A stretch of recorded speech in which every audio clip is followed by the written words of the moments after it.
देरी से बाहर निकलते वक्त आरव का दिल थरथरा रहा था। माता पिता की मौत, पिता की चुप्पी और गोद लिए जाने का सच, सब कुछ आरव के सामने एक धुंध सा बन रहा था। कभी कभी हम एक ऐसे मोड़ पर खड़े हो जाते हैं जहां हम अपनी ही पहचान पर सवाल उठाने लगते हैं। ये कहानी एक ऐसे आदमी की है जिसने अपने पिता के आखिरी खत में अपने जिंदगी के सबसे बड़े सच का सामना किया। ये कहानी है आरव की।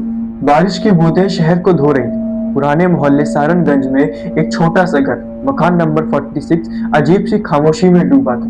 उस घर में रहता था आरव, एक शांत, कम बोलने वाला, थोड़ा उदास रहने वाला लड़का। रात उसका दिल लकड़ी के बक्से की तरफ खींचा जा रहा था। ये वही बक्सा था जो उसके पिता का था। उसके पिता को गुजरे पिछले 5 साल हो गए थे। आरव ने अभी तक वो बक्सा नहीं खोला था। उसने बक्सा खोला।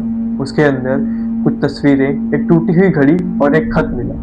उस पर लिखा था, ये मेरे बेटे आरव के लिए, सही समय आने पर इसे खोल के पढ़ना।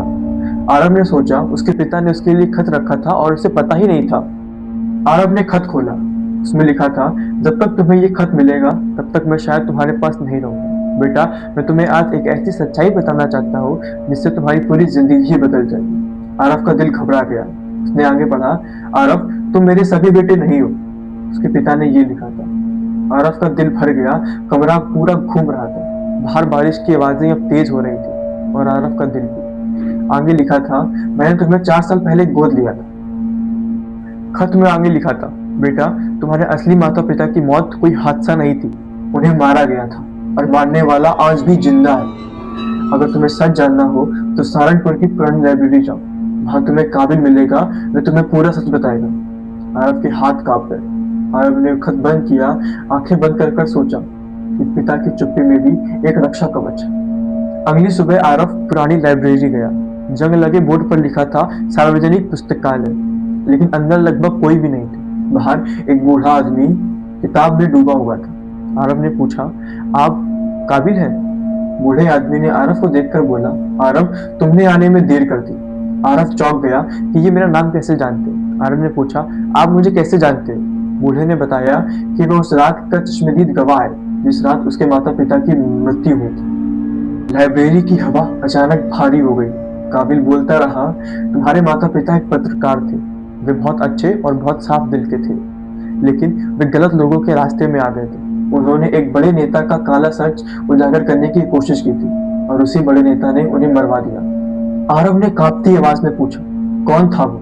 काबिल ने चारों तरफ देखा और धीमी आवाज में कहा, विक्रम साहनी। एक चुप्पी जो सीने में चुप जाए। वही विक्रम साहनी जो टीवी पर समाज सेवी, सड़कों पर दानवीर और लोगों के लिए आदर्श था। लाइब्रेरी से बाहर निकलते वक्त आरव का दिल थरथरा रहा था। माता पिता की मौत, पिता की चुप्पी और गोद लिए जाने का सच, सब कुछ आरव के सामने एक धुंध सा बन रहा था।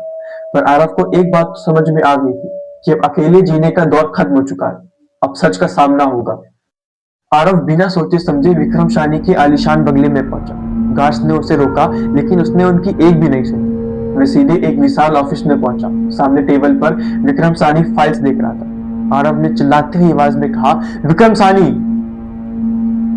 विक्रम डर गया। उसने पूछा, तुम कौन हो? आरव की आंखें लाल थी। उसने चिल्लाते हुए बोला, मैं उसी सच का बेटा हूं जिसको तुमने मार दिया। विक्रम जान गया कि ये आरव है। विक्रम के चेहरे का रंग उतर गया। आरव को देखकर वह डर गया। उसने बोला, आरव, तुम? आरव ने पूछा, क्यों मारा मेरे माता पिता को? विक्रम ने बोला, क्योंकि वे सच्चाई उजागर करने वाले थे। आरव ने कांपती आवाज में बोला, इसमें मेरी क्या गलती थी? मैं तो बच्चा था। विक्रम बोला, तुम्हें भी मार देते अगर कोई तुम्हें बचाता नहीं। आरव समझ गया, उसे बचाने वाले उसके गोद लेने वाले पिता थे, जिन्होंने उसे आज तक कुछ नहीं बताया था, सिर्फ उसकी रक्षा के लिए। आरव ने पॉकेट से फोन निकाला। उसने पूरी रिकॉर्डिंग कर ली थी। विक्रम का चेहरा सख्त पड़ गया था। गार्ड आरव की तरफ दौड़े, लेकिन आरव ने चिल्लाकर कहा, अगर कोई भी पास आया तो पूरी रिकॉर्डिंग मीडिया में जाएगी। कमरा जम गया। सब लोग वहीं के वहीं रुक गए। कुछ ही घंटे में पूरी रिकॉर्डिंग मीडिया में वायरल हो गई। टीवी पर सिर्फ एक ही नाम था, विक्रम साहनी। पुलिस भी अब हरकत में आ गई। पुराने केस की फाइल खुली। राज बाहर आ गए। आखिरकार सच जीत गया। शाम हुई। आरव घर लौटा।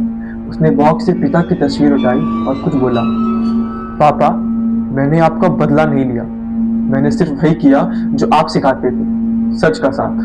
आरव की आंखें भर गई। खिड़की से आती हवा खत को हिलाती रही। ऐसा लग रहा था जैसे पिता कह रहे हूँ, मैं यही हूँ हमेशा। दोस्तों, कभी कभी सच देर से मिलता है, लेकिन जब मिलता है तो जिंदगी बदल देता है। अगर आपको यह स्टोरी पसंद आई हो तो प्लीज वीडियो को लाइक करना, चैनल को सब्सक्राइब करना और कमेंट में जरूर बताना कि आप नेक्स्ट कौन सी स्टोरी लिखना पसंद करेंगे। तब तक के लिए जय श्री श्याम।